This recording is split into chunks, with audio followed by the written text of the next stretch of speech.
Your wife's quite a looker. Who you, old man, should go home. 4 men, probably gangsters, surrounded me and Catherine. The one who seemed to be the leader, with a bowed head, shoved me hard, and I landed on my butt on the concrete. Though I wasn't hurt, there was no guarantee they'd let me off even if I apologized. It would be easy for me to take them down, but in front of Catherine, I couldn't just do that. As I was assessing the situation, the person who stood in front of me to confront them was none other than Catherine. She stood her ground, facing the gangsters with a resolute attitude.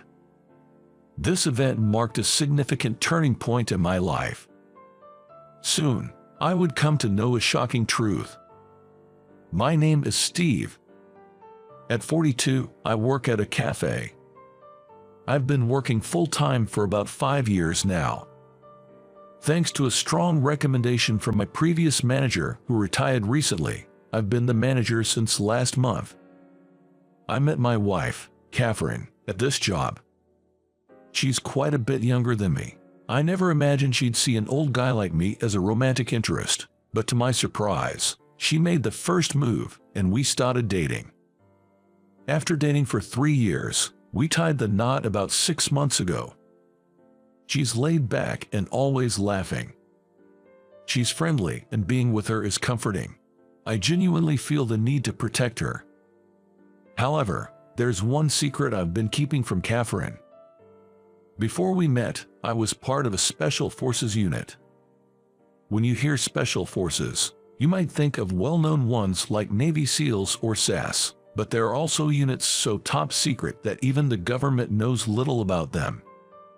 I belong to one of those nameless units. I have done undercover operations and espionage all over the world, and when ordered, I did whatever was required. Things so cruel that you'd hesitate to even speak of them, and things that would make you shudder just by recalling them. When given a target, I took out anyone, be it a baby or an elderly person. Refusal wasn't an option, and completing the mission was mandatory. But I couldn't bear that life anymore. I ran away. I grew weary of disrupting someone's life or taking someone's life. When I told my superiors and government officials that I wanted out, they tried to stop me, but as I cried out loudly, expressing my desire to leave, they begrudgingly accepted my resignation.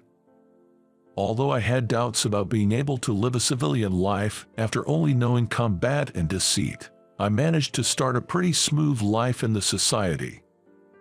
Wanting to forget my blood-stained past and live peacefully, I chose to work in a cafe.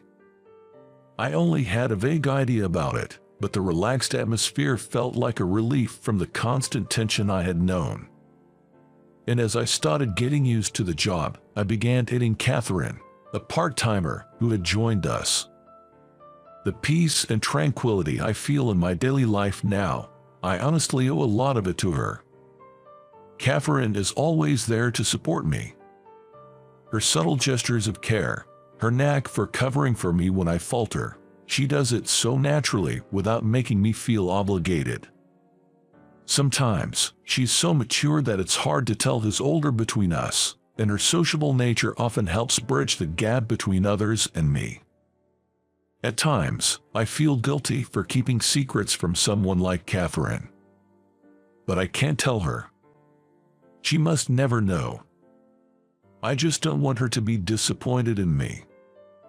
Then, one day as September was drawing to a close, "Steve, there's a man who'd like to speak with you," said a new part-time employee, pointing towards the table closest to the entrance. "He wants to speak with me." Get the manager. It's surprisingly common for customers to spout the same complaints, but most of them calm down once they've been heard out. Weathering the so-called 6-second peak of anger with humility, and then closing the conversation in a gentle tone. That's the basic approach to handling complainants, as the previous manager taught me. I head towards the table, rolling my eyes internally. "Sorry for the wait," I'm the manager, and, upon seeing the man's face, I'm at a loss for words. "Hey there. The man smirks and raises a hand in greeting. It's been a while. Through his sunglasses, I can see he's giving me a mocking look as he scans the room. So, you're the manager now. Moved up in the world, haven't you? How did you know I work here? Come on, have you forgotten our line of work? Tracking people down is our specialty, remember? He chuckles and takes a sip of his hot coffee. I don't want to remember those times. I've left my past behind. I never want to revisit it. So you're saying you don't want to see me? That's a bit cold for an old friend, don't you think? You're not an old friend, you're a former boss. This guy, Mike, was my former boss during my Special Forces days. He was also the commanding officer, and under his directives, I carried out undercover operations numerous times. Steve was ambitious to a fault. Though skilled, his abrasive methods often caused friction, leading to his eventual expulsion from the unit.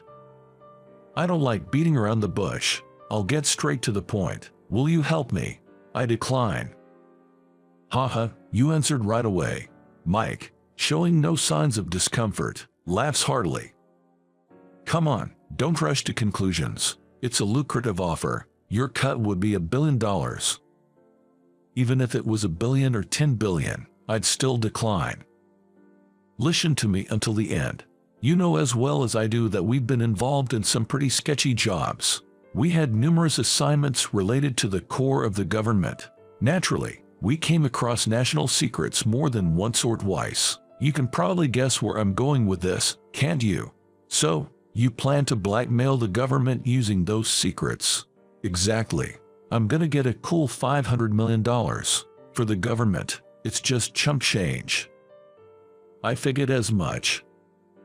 Trying to threaten the government? That's ludicrous. But if anyone could do it, it would be him. He's always been that kind of guy. Ever since back in the day. Anyway, I'm going to have to decline. I'm working right now, so if you'll excuse me. You got married, didn't you? As I was about to stand, Mike insinuated something. You better take good care of your wife. Huh? What do you mean? Easy there, don't give me that look. You wouldn't be thinking of making a complaint against a customer now, would you? Staring down Mike, who was grinning maliciously, I couldn't help but wonder. Is he thinking of using Catherine as leverage? It's hard to gauge how much he knows about me, but if he knows where I work, it wouldn't be surprising if he's aware of my family situation. After all, it's not beyond him to take hostages. He's, after all, the kind of guy who would try to blackmail an entire country. Look, I'm not asking for an answer right now. I'll be back, and when I do, I'll fill you in on the specifics. Mike, slowly rising, casually slipped a $10 bill into my shirt pocket, giving me a pat on the shoulder as he left. I noticed a part-time worker eyeing us with concern, and I just gave them a reassuring smile. With Mike's threatening invitation weighing on my mind, I found it hard to focus on work and kept dwelling on it throughout my shift. I left work a bit early and hurried home. I'm home. I couldn't let Catherine sense what had happened today. Trying my best to act normal, Catherine asked. Something happened. Catherine, always keen on picking up the smallest changes in emotions, probably noticed a slight change in my demeanor. Nothing, just another day. Catherine didn't press me further after I denied her question. With a puzzled tilt of her head, a gesture that always suits me, I head to the bathroom.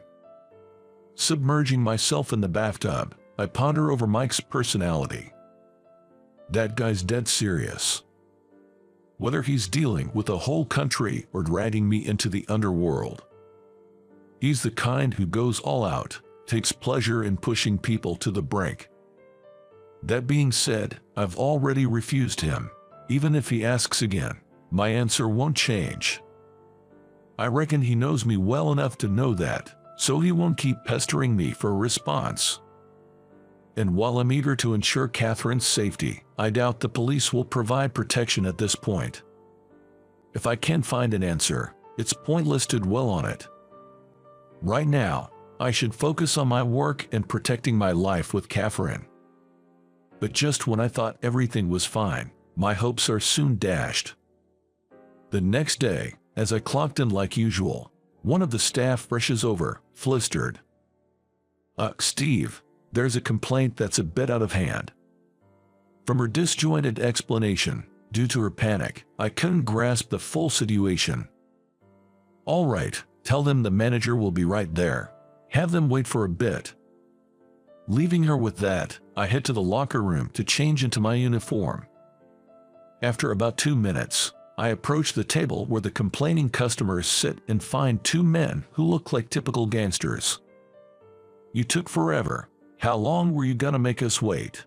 "My apologies. I'm Steve, the manager here."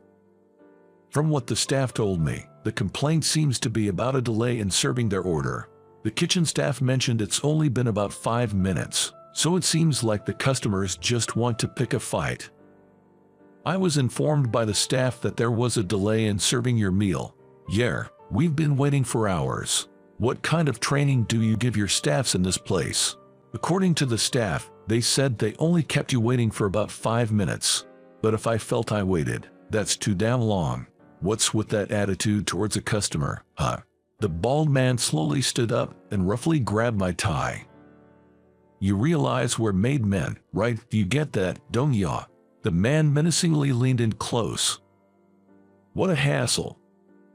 Hesitating for a moment, he suddenly let go of my tie. "Relax.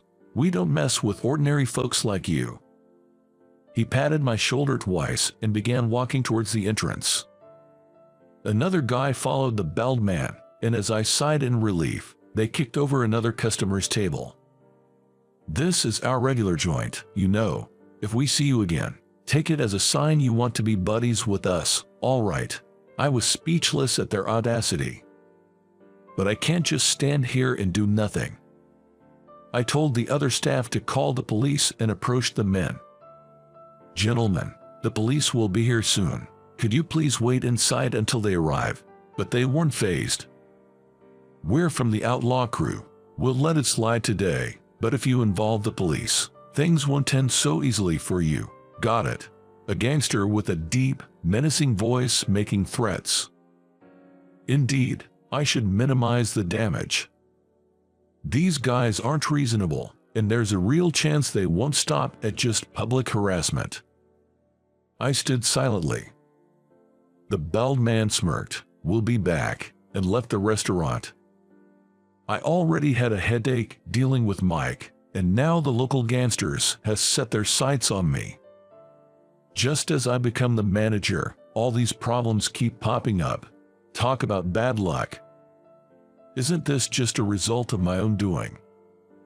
Am I not just paying for my past sins? Noticing my increasing size even at home, Catherine suggested we take a day trip for a change of pace.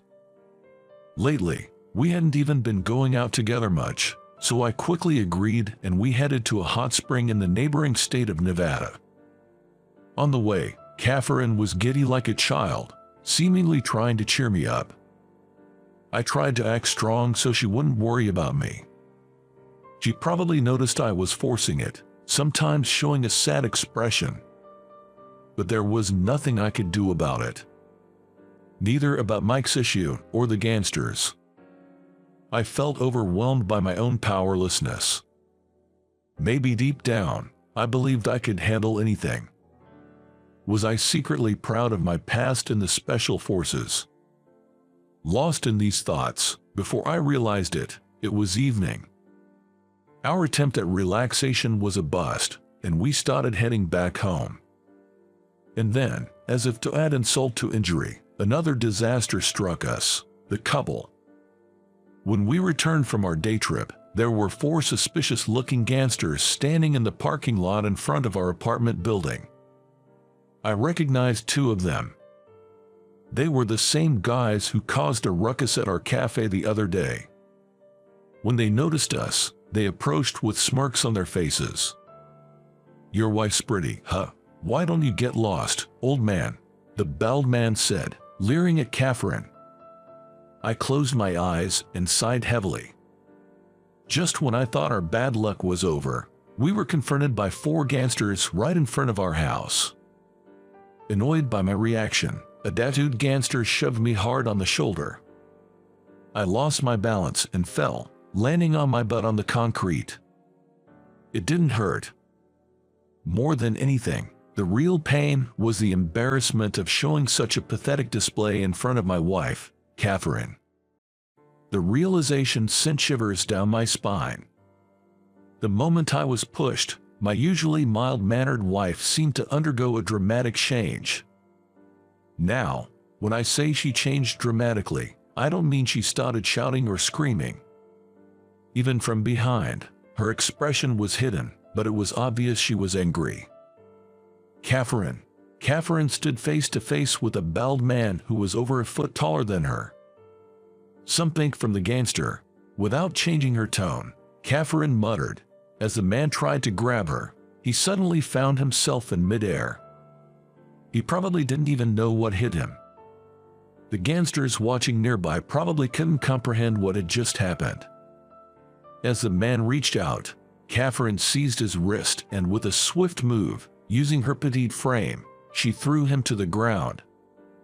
It was a move similar to what you'd see in martial arts, but her technique was somehow more practical. It was precise and designed to deal maximum damage. I'd never heard Catherine had taken self-defense classes. Yet, from what I've seen during our time together, I've always felt she had wisdom beyond her years. She must have faced hardships I'm unaware of. Looking down at the man who remained seated on the ground, showing no intention of getting up, Catherine whispered in a soft voice. "Should I finish you off?" I think I could hear one of the intimidated gangsters gulp. Catherine quickly turned and rushed over to me. "Are you okay?" She gently offered her hand, and with her help, I finally managed to stand up. The smiles were gone from the gangsters' faces. They must have realized the gravity of the situation. The suspicious, and likely fearful, looks directed at Catherine were evident.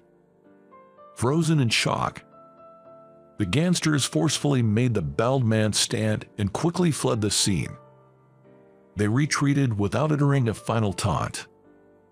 "I've gotten pretty hungry. Cooking now would take some time. How about we order pizza?" It was the same old Catherine. Always kind and attentive, and even if I made a mistake, she'd forgive me with just one smile. My lovely wife, Catherine, was there. "Sounds good. It might be a nice change." Responding to my slightly awkward agreement, Catherine said, "After dinner, let's talk for a bit." We got some takeout and finished our meal. During dinner, we chatted about random things, carefully avoiding the earlier incident. Once dinner was over, and after cleaning up a bit, Catherine sat across the table from me. I don't like prying too much, but I've got to ask again, did something happen? Honestly, I was caught off guard. I had assumed she would tell me something about her past, or how she learned those moves. "What do you mean by something?" "I think, Steve, you're trying to keep me out of it to protect me, but remember, we're a couple." "A couple?" "Exactly right. We fell in love and became husband and wife. That's why I didn't want to disappoint her or burden her with my troubles, let alone show weakness. To me, being a couple means more than just being lovers. It's about being family. It's like being two sides of the same coin. So, if something serious is going on with you, I think I should know and deserve to know." I could tell she wasn't just saying this out of mere curiosity. She was choosing her words carefully, trying to make it easy for me to open up.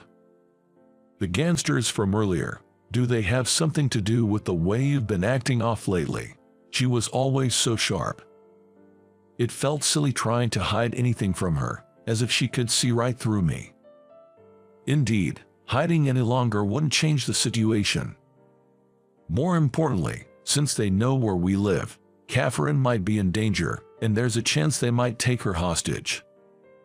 Actually, gathering my courage, I started to recount the events of the past few days in order. However, I wanted to keep my time in the Special Forces a secret, so I only mentioned Mike as a former boss. Listening silently until I finished, Catherine gave a nod of understanding and smiled warmly. "Thanks for sharing with me. You don't need to carry this burden alone anymore." She stood up from her chair and softly placed her hand on my shoulder. "I appreciate you worrying about me, but you, Steve, should just do what you can. Whatever you can't handle, I'll take care of, so rest easy." "Catherine." She winked awkwardly and then headed back to her room. The next day, spurred on by Catherine, I pondered what I could do on my end. For now, Mike would be fine. I probably won't be reaching out to him, and unless he approaches us first, there's nothing to be done. So, my immediate concern was how to boost the sales of the cafe that had seen a drop in customers. Word spread quickly about the gangsters causing a scene, and revenues from our regulars had dropped by more than half. After all, people come to a cafe mainly to enjoy a relaxed atmosphere or to have pleasant conversations with friends or loved ones. First things first, we needed to restore that environment. I obtained the security footage from that day and visited the local police station. It appeared that the gangsters from the notorious gang had been causing quite a bit of trouble in this town, and even the police were struggling with them. I brazenly asked if an officer could be stationed at the cafe, but understandably, they declined. However, they agreed to include the cafe on their patrol route, so I arranged for that to start the next day. Then, I signed a contract with a private security firm. Even with a security guard present, it seemed unlikely that professional thugs would be deterred, but their presence would at least provide some reassurance. The real aim wasn't just to keep the gangster away, but also to make the customers feel safe.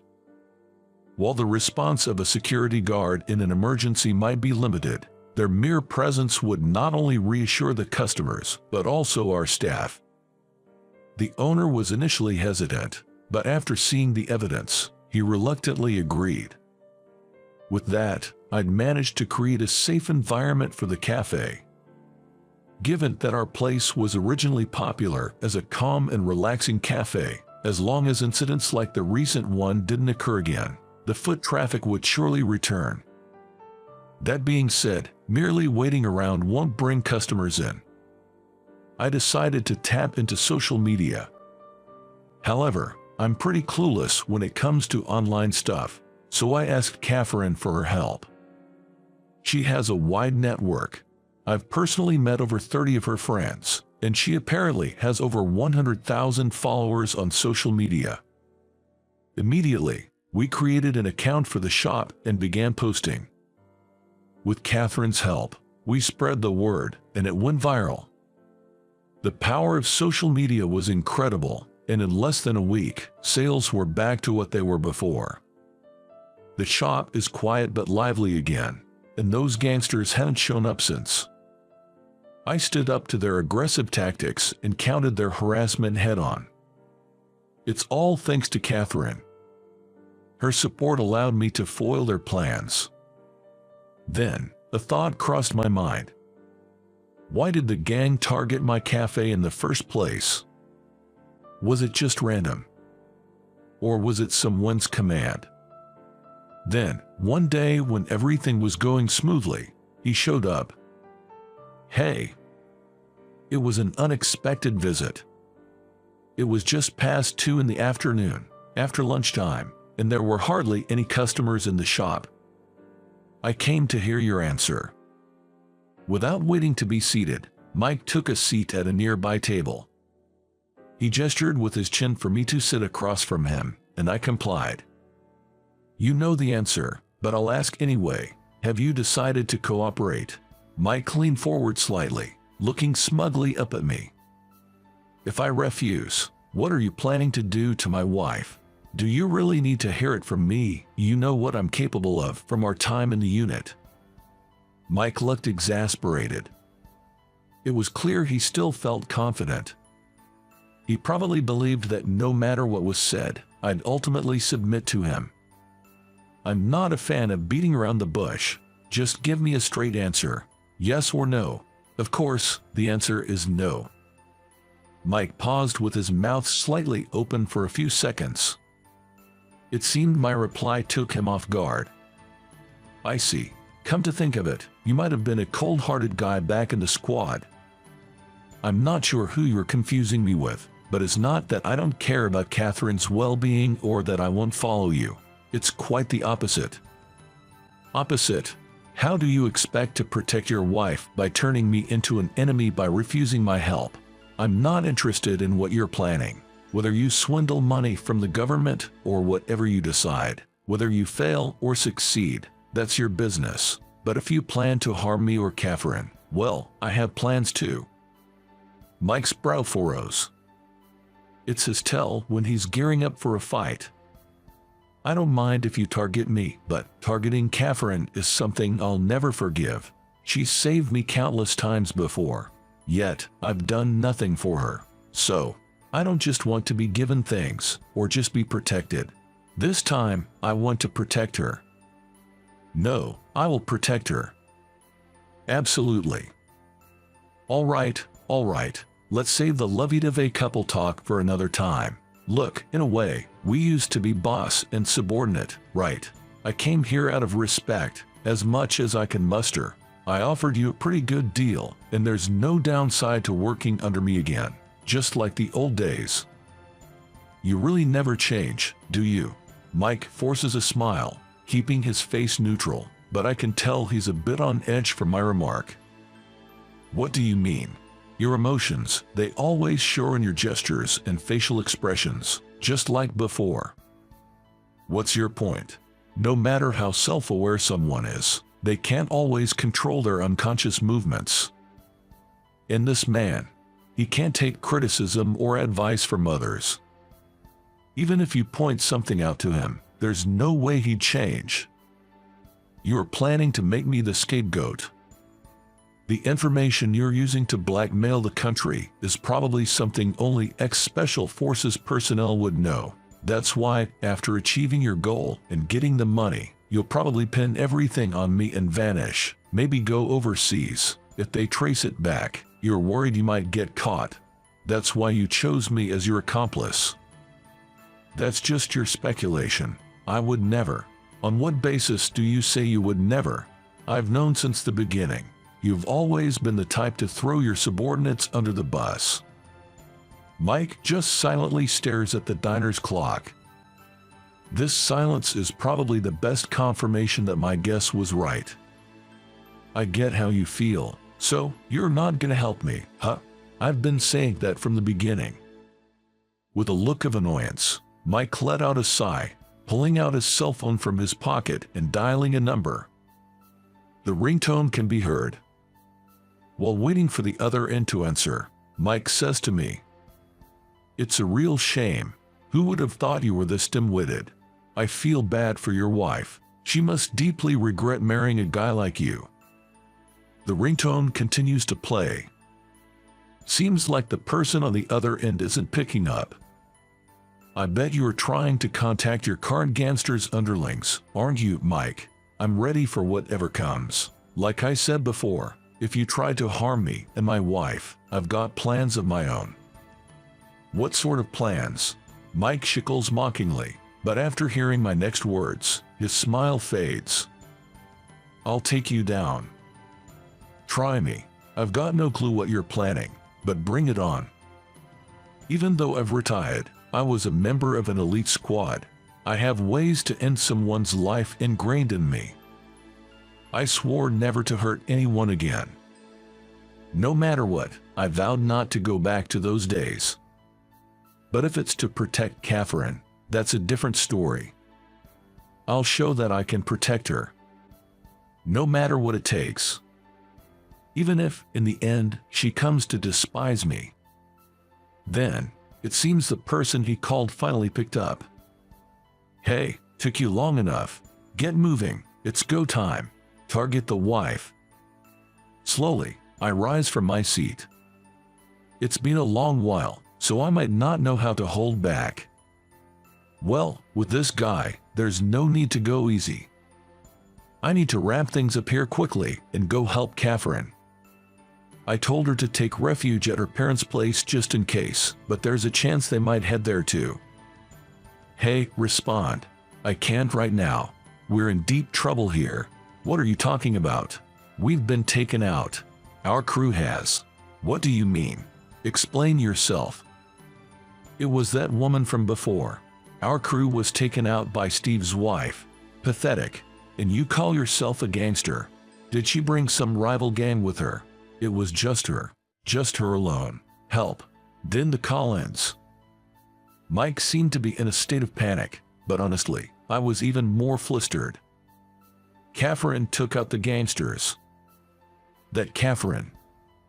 Must be some kind of mistake. Darn it. None of these guys are worth a dime. It was rare for Mike to raise his voice, but he seemed quite frustrated. I'm tired of this mess. Gonna have to plan everything from scratch. So, does that mean we won? If he's gonna back off from us, I don't feel like messing with him anymore. With this, we should finally get back to peaceful days. But there's something I gotta take care of first. Saying that, he reaches into a different pocket than the one he took his cell phone out of, seemingly trying to pull out some weapon. I braced myself, ready to react before he could aim it. Just then, several men pinned Mike from behind. Who the hell are you guys? They're from the Special Forces unit you used to be in. Emerging from behind the men, Catherine, as if to show her face to me and Mike, took off the hat she had pulled low over her eyes. Catherine, why are you here? Lure. Mike, looking more surprised than I felt, stared wide-eyed. Do you two know each other? Mike, who seemed quite annoyed, suddenly burst into laughter, responding to my question. Haha, you got me. Never thought your wife would be her. I didn't see that coming. You're even more clueless than me since you were kept in the dark. Even as he leaped to the ground, perhaps due to strong pride, Mike couldn't stop laughing. I'll tell you who she really is. She's just like you, a former member of the unit. But I am. It's no wonder you didn't know. Her primary mission was covert operations. The unit you were in had a completely different role and required different skills. Catherine was in the Special Forces. That Catherine. Seeing my confusion, Catherine smiled with an awkward look on her face. I'll talk to you later, okay, I promise. With that said, Catherine shifts her gaze to Mike. They're not as lenient as the police. Of course, American laws don't matter to them. Regular imprisonment is too soft a punishment for them. You know that, right? Damn it. If I knew you were the bride, I did wrong by those gangsters. Guess they are not ones to be messed with easily. From the outside, backup officers come in, and Mike is taken away.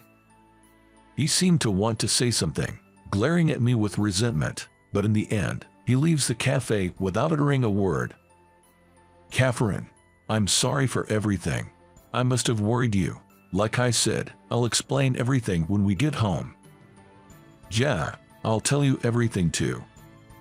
Catherine shows a sweet smile. Well, let's see off our former boss now. Yeah, we should. I silently watched Mike's retreating figure. This wasn't a moment for a salute, and I felt no obligation to give one. Sure, he had his issues, but there's no denying he was competent. There were times I admired that man. Thinking about it now, I do feel a bit of melancholy, but he really went too far. It was probably fate that things ended up this way.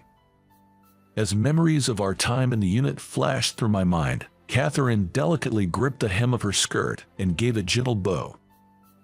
Good day. Whether that was her version of a salute or not, Catherine saw off Mike with a poised gesture. Ironically, Mike was taken away by the very special unit he belonged to. I'm now an outsider, so I have no way of knowing what kind of punishment awaits him. Catherine, being well acquainted with them, might know, but I don't particularly want to pry. However, as Catherine said, it won't just end with him going to jail. They'll probably use every method at their disposal to extract all the information from him. The thought alone is terrifying. Still, he had lived life recklessly, so it's his just deserts. I have no sympathy for him. On the other hand, the gangsters who were giving us trouble were apparently decimated by Catherine. Though they weren't that big of an organization to begin with, every one of them either ended up in the hospital or jail, making the gang's survival impossible. Regarding that, Catherine said, I might have gone a bit overboard, with a cute laugh. Well, I won't delve too deep into that. Even if they were just hired by Mike for money, they deserve to face the consequences for their countless misdeeds. So, the various problems that had plagued me for days came to a close, thanks to Catherine's remarkable efforts. It wasn't just me, you know. You helped, and many others too. Catherine said modestly, but she single-handedly brought down a Gan, while in comparison, I felt I hardly did anything. That's not it, you see. We're two halves of a whole. We're married after all. She says that while following me around, and then shows a poor attempt at a wink. That's Catherine for you. How many times has her quickie side saved the day for me? So, you knew everything about my past then. Yes, I knew it all. Just like what Mike said, she seems to have been in a different unit than me. She was extremely skilled, to the point where they wanted to retain her, even going as far as offering to lay off other team members and give her a pay raise. But then, why did someone as capable as her end up with someone like me who doesn't stand out at all? You know, I felt you were really serious. Not in a bad way, of course. I could tell you took training and such seriously, but more than that, it felt like you faced life with a lot of sincerity. Facing life with sincerity. It reminded me of the times when I was mercilessly taking so much from strangers. I ponder on her words. When you're in that line of work, sometimes you start to take a lot of things for granted, even life itself. But Steve, you always faced it head on. That's what drew me to you. So, I decided to quit and follow you. She quit because of me. I must be really hated by her superiors. And then I joined the same place you did. I could have told you the truth, but you seemed like you wanted to forget your past. I thought maybe you wouldn't like having someone around who's like a reminder of that past, but I wanted to be close, so I thought staying silent would be best. It sounds so casual when she talks about it, but the more I hear, the more I feel like a fool. I guess Mike was right. It's not like you were oblivious, Steve. It was just that I was good at my job. Just kidding. But really, just being near you made me happy. And now, we're even married. It's just so surreal. I can't help but laugh. Laugh, huh? Laughing is good. Rather than a life filled with regret and not being able to laugh, looking forward and laughing is a much better life. And I learned that from Catherine. Thanks to her always smiling at me, even when I couldn't, I've been able to live happily. It's no exaggeration to say that the person I am today is all thanks to Catherine. On the flip side, the reason I can be so cheerful is all thanks to you, Steve. Marriage is a wonderful thing, isn't it? Catherine, who's not good at serious talks, always wants to joke around. Being serious-minded, I used to always steer the conversation back, but now, I truly understand Catherine's feelings. It's like something is tickling inside my heart. But you know, despite everything, I think it was good. I feel like I can speak more genuinely than ever before, and our bond feels stronger. Heh, those cheesy lines do suit you. Well then, let's put it this way. Nice to be with you again, huh? Jer, leisure's mine. Holding Catherine's delicate hand, I think to myself, I'll strive to never let go of this hand. I'll stand tall and proudly by her side.